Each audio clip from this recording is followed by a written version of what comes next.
नमस्कार, मैं स्वप्निल और आप the news launcher Uttar Pradesh Uttarakhand देख रहे हैं। उत्तर प्रदेश में 2027 में विधानसभा चुनाव है, लेकिन उससे पहले ही क्या योगी जी को कोई मैसेज देने की कोशिश की जा रही है गठबंधन के साथियों की तरफ से? दिल्ली दरबार ये करा रही है क्या? और ये सवाल इसलिए बहुत ज्यादा मौजू हो जाते हैं क्योंकि बीते कुछ दिनों में आपने देखा होगा उत्तर प्रदेश के भीतर गठबंधन के साथियों की तरफ से योगी सरकार पर लगातार तलवारें खिंचती रही और अब ऐसा ही एक बयान आया। यह बयान ऐसा नहीं है कि किसी एवी वाले नेता का आया हो।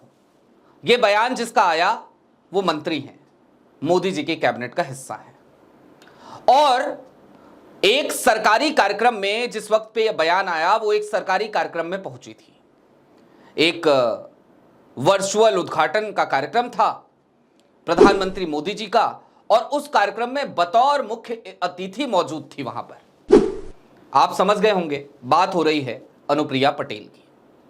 अनुप्रिया पटेल अपना दल एस, उसकी राष्ट्रीय अध्यक्षा हैं, मोदी सरकार में कैबिनेट मंत्री हैं, और इन सब के बीच उनका बयान क्या आया तो वो बयान आपकी स्क्रीन पर है। अनुप्रिया पटेल ने सीधे तौर पर यूपी के आगामी पंचायत चुनाव को लेकर कहा कि अपना दल एस अकेले यूपी के पंचायत चुनाव में उतरेगी। किसी पार्टी से गठबंधन को लेकर कोई बातचीत नहीं हुई है। संगठन के कार्यकर्ता सभी वार्ड और जिला पंचायत सदस्य के पदों पर ताल ठोकेंगे। पार्टी बूथ स्तर पर कमेटी को मजबूत करने में जुटी है। कार्यकर्ता और पदाधिकारी चुनाव की तैयारियों में जुटे हैं। यह कहने को बड़ा छोटा सा बयान है, लेकिन इस बयान का विश्लेषण उस वक्त पे और भी ज्यादा जरूरी हो जाता है जिस वक्त पे दिल्ली दरबार और लखनऊ दरबार के बीच में कसमकस की खबरें, जोर आजमाइश की खबरें लगातार धड़ल्ले से फ्लोट होती हैं। अब योगी आदित्यनाथ खुद एक बार एक निजी टीवी चैनल के कार्यक्रम में यह कहते हुए नजर आए कि मैं तो काम करते करते अब गोरखपुर की तरफ चला जाना चाहता हूं। उस बयान का जब लोगों ने विश्लेषण किया तो लोगों ने कहा कि ऐसा लगता है योगी आदित्यनाथ इस परिणति को समझ चुके हैं कि आने वाले दिनों में उनको रिटायरमेंट लेना पड़ेगा, लिहाजा वो पहले से अपनी पृष्ठभूमि तय कर रहे हैं ताकि उस वक्त पे ज्यादा फजीहत ना हो। लेकिन उसी बीच में एक तस्वीर और देखने को मिली हालिया दिनों में। जब कभी भी दिल्ली और लखनऊ के बीच में जोर आजमाइश की खबरें चलती थी तो उस वक्त पे मध्यस्थता कोई और नहीं, हमेशा ही आरएसएस किया करती थी, राष्ट्रीय स्वयंसेवक संघ किया करती थी। लेकिन इस बार आरएसएस ने भी ऐसा लगा जैसे योगी आदित्यनाथ को अनाथ छोड़ दिया। और यह कब हुआ?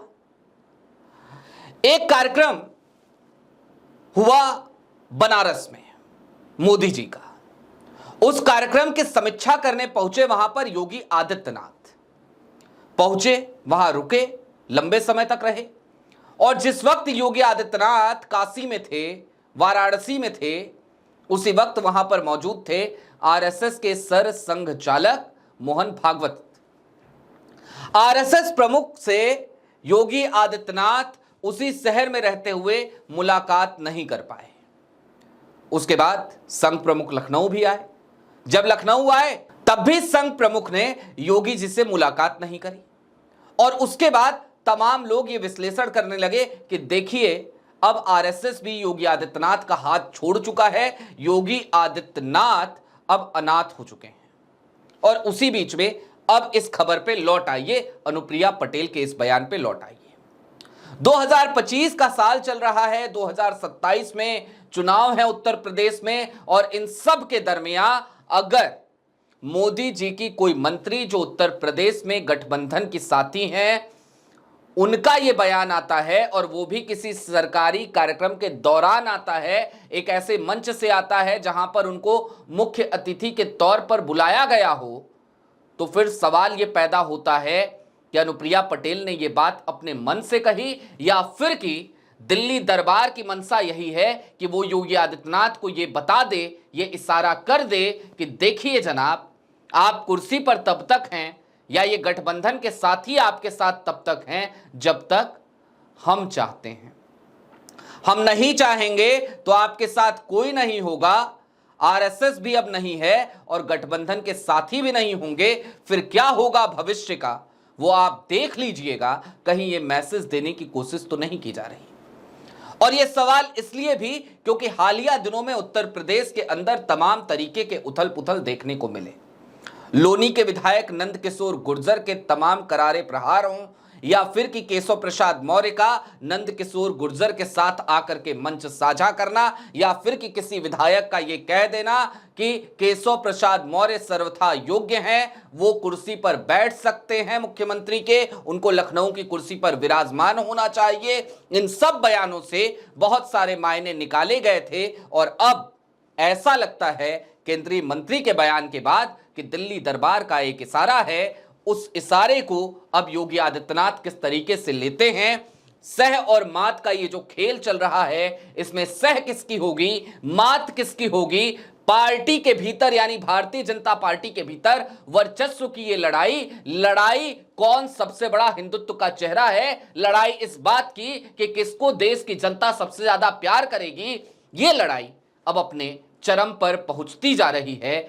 चुनाव जैसे जैसे नजदीक आ रहे हैं, स्थितियां बहुत तेजी से बदल रही हैं। देखना दिलचस्प होगा आगे क्या होता है। बहरहाल अभी के लिए इजाजत दीजिए। ऐसे ही तमाम अपडेट्स, तमाम डेवलपमेंट्स के लिए जुड़े रहिए the news launcher Uttar Pradesh Uttarakhand के साथ। शुक्रिया।